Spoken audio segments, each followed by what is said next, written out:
Hello everyone. तो हम आज बात करने वाले हैं कि पवन सिंह जी और डिम्पल सिंह का एक बहुत ही बेहतरीन वीडियो सॉन्ग के बारे में, जो कि फुल वीडियो सॉन्ग रिलीज हो चुका है।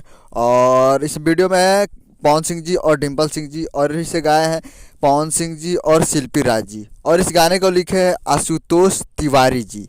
और इसमें म्यूजिक है प्रियांशु सिंह जी का, जो कि आपको स्क्रीन के ऊपर दिखाई दे रहा है। जिस सॉन्ग का टाइटल रखा गया है 5 के नाचे अइह, जो कि फुल वीडियो सॉन्ग रिलीज हो चुका है और काफ़ी बेहतरीन वीडियो सॉन्ग है। और करीब 6 घंटे में 15 लाख व्यूज हो चुका है। तो आप लोग अभी तक नहीं देखे हैं तो आप लोग जाइए और जाकर वे म्यूजिक भोजपुरी यूट्यूब चैनल पे फुल वीडियो सॉन्ग जाकर आप देख सकते हैं। काफ़ी बेहतरीन वीडियो सॉन्ग बनाया गया है। और आज पवन सिंह जी का जन्मदिन भी है और जन्मदिन के शुभ अवसर पर ये सॉन्ग 5 तारीख को आज 5 के नाचे अइह फुल वीडियो सॉन्ग रिलीज हो चुका है। तो आप लोग जाइए और जाकर वे म्यूजिक पे फुल वीडियो सॉन्ग देखिए और प्यार दीजिए। काफ़ी बेहतरीन वीडियो सॉन्ग बनाया गया है। तो जाइए और जाकर देखिए और प्यार दीजिए। कहीं ट्रेंडिंग में भी आ सकता है। उम्मीद करूँगा वीडियो हमें अच्छा लगा हो तो चैनल को सब्सक्राइब बेल आइकन प्रेस कर दीजिए। मिलते हैं अगले वीडियो में।